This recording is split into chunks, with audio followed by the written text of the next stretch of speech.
오늘 함께 묵상할 성경 말씀은 사무엘상 5장 1절에서 12절 말씀입니다. 사무엘상 5장 1절에서 12절 말씀입니다. 오늘은 9절 말씀을 읽겠습니다.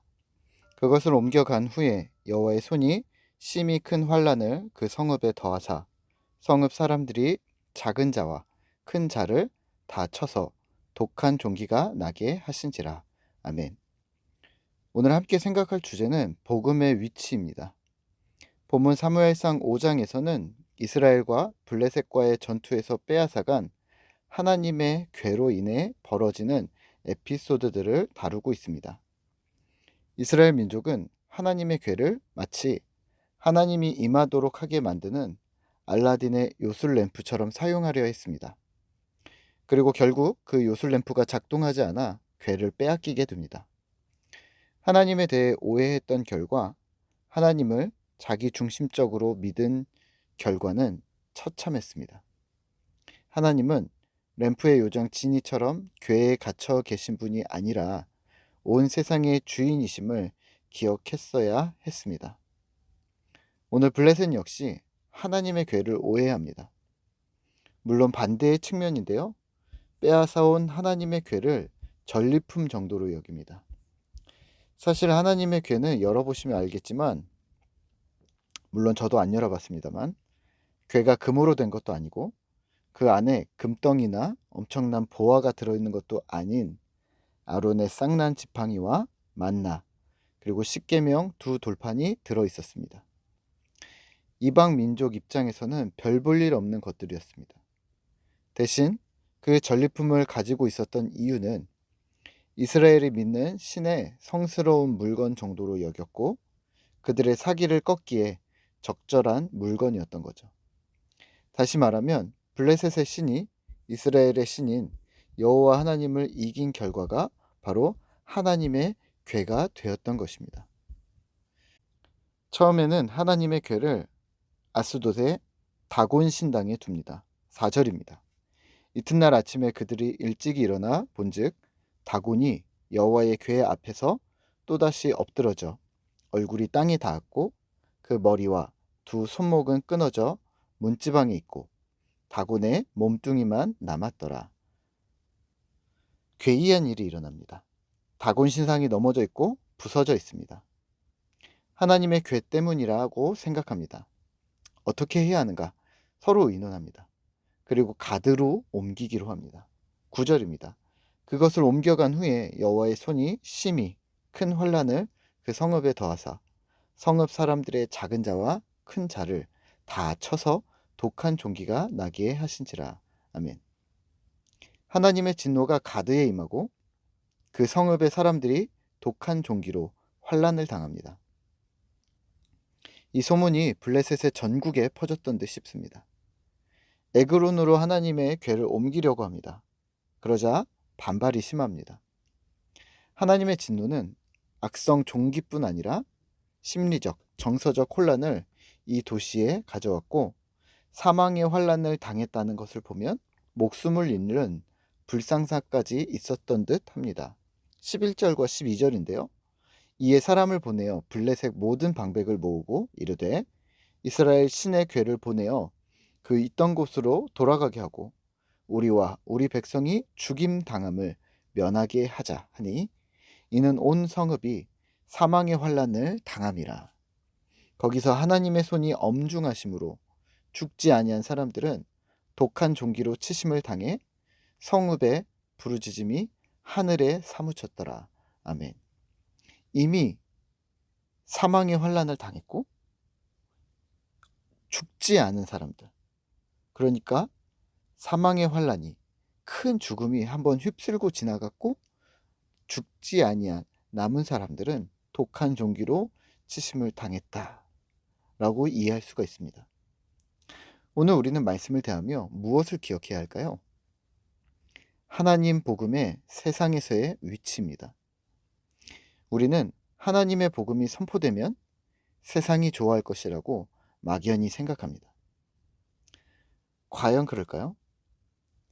하나님 나라 복음이 선포되면, 예수 십자가의 복음이 이 땅에 흩뿌려지면 우리는 더 살기 좋은 세상을 만날 것이고 우리는 행복한 신앙생활을 할 수 있을 것이다 라고 하나님 왕국을 꿈꿉니다. 네, 단순히 생각하면 멋있는 생각인데요. 조금만 더 생각해 보셔야 합니다. 자칫하다가는 크리스텐덤으로 흘러갈 수 있기 때문입니다. 우리가 오랫동안 크리스텐덤을 꿈꾸며 하나님의 나라가 이 도시와 정치, 사회, 경제 모든 분야에서 기독교인들이 우위를 점해야 한다고 생각했습니다. 회사 사장님이 기독교인이 되어서 직원들을 개종시키고 대통령이 기독교인이 뽑혀야 대한민국이 기독교 국가로서의 정직과 청렴, 발음, 하나님의 정의와 공의, 사랑을 실현해낼 수 있을 것이라고 생각해 왔습니다.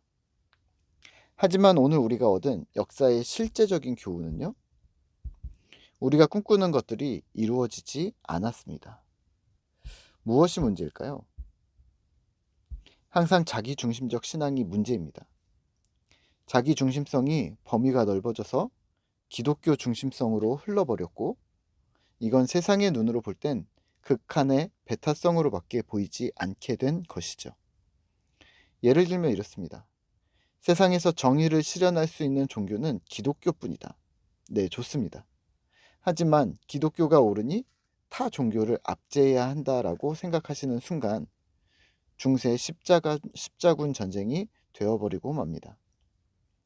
역시 기독교인들이 똑똑해 라고 한다면 네, 그런 자긍심 가지는 것이 좋습니다만 타 종교의 지식인들은 헛된 지식이야 라고 무시하시게 된다면 그 역시 우리의 독선이 될 뿐입니다.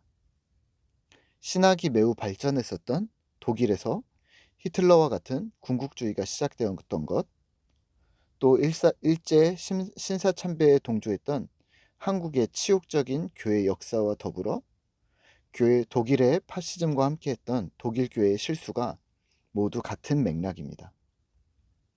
그렇다면 복음의 위치는 어디일까요? 예수님의 이 말씀을 기억하셔야 합니다. 요한복음 15장 18절에서 19절 말씀입니다. 세상이 너희를 미워하면 너희보다 먼저 나를 미워한 줄을 알라. 너희가 세상에 속하였으면 세상이 자기의 것을 사랑할 것이나 너희는 세상에 속한 자가 아니요 도리어 내가 너희를 세상에서 택하였기 때문에 세상이 너희를 미워하느니라. 아멘. 하나님의 괴가 블레셋 어디에서도 위치할 수 없었던 것처럼 하나님이 블레셋과 함께 있기를 거부한 것인지 블레셋이 하나님의 괴를 거부한 것인지 모르겠지만 블레셋이 어떠한 상태였건 하나님의 괴는 마땅히 있을 곳이 없어 보입니다. 세상이 불의해도 세상이 정의로워도 말입니다. 불의한 세상을 향하여 빛을 비추는 것이 복음이 될 것은 분명합니다.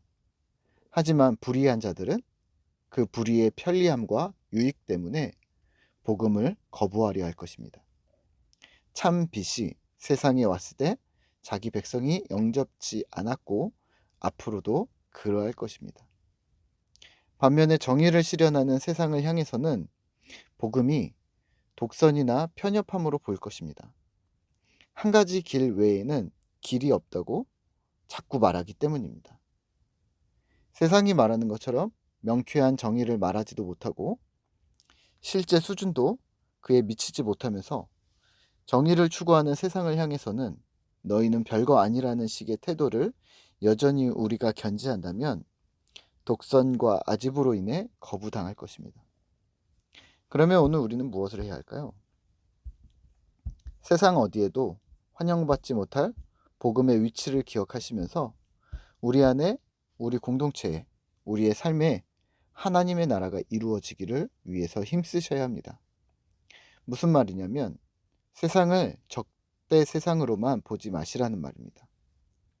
더불어 함께 살아가는 시민의식과 함께 신자로서의 정체성을 가져야 한다는 말입니다.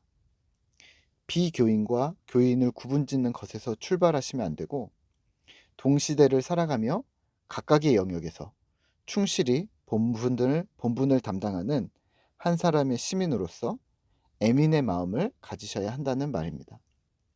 그리고 다른 사람을 모르겠지만 우리 신자는 그 원동력이 주님으로부터 시작됨을 기억하셔야 한다는 말입니다. 정리할까요? 그러니까 세상은 하나님의 정의와 사랑을 이루는 것을 싫어할 수 있습니다. 하지만 결국 그 하나님 나라의 방식을 우리가 삶으로 보여주는 수밖에 없다는 말인데 이해가 되실까요? 조금 어려웠습니다만 그렇습니다. 오늘 하루 우리에게 주어진 삶에 힘을 다해 살기, 믿음을 지켜내기, 세상에 사랑과 관용의 원칙을 적용하며 발음을 이야기하기, 이 정도를 잘 해주시면 좋을 듯 합니다. 오늘 하루도 또 한 주간도 화이팅입니다. 함께 기도하겠습니다. 하나님 감사합니다. 오늘 우리가 주님을 구합니다. 하나님, 세상 어디에서도 환영받지 못할 복음의 위치를 기억하며 또 우리에게 주신 이 복음의 능력을 우리가 또 다시 기억하며 세상으로 나아가는 원동력, 또 세상에서 기쁨을 전달할 수 있는 원동력이 바로 예수님의 복음임을 우리가 잊지 아니하도록 주님 도와주시옵소서. 우리가 오늘도 주님 앞에서 믿음을 지켜내며 세상 앞에 또 하나님의 복음을 기쁘고 아름답게 전하는 일들을 잘 감당할 수 있도록 주님 도와주시고, 혹여 우리가 세상에서 배척받거나 핍박받거나 외면당할 때 실망치 않게 하시고 주님 주시는 힘과 능력으로 다시 잘 일어나는 주의 백성이 되도록 주님 도와주시옵소서. 오늘도 또 이 한 주간도 주께서 우리와 함께 하심을 믿습니다. 예수님의 이름으로 기도드립니다.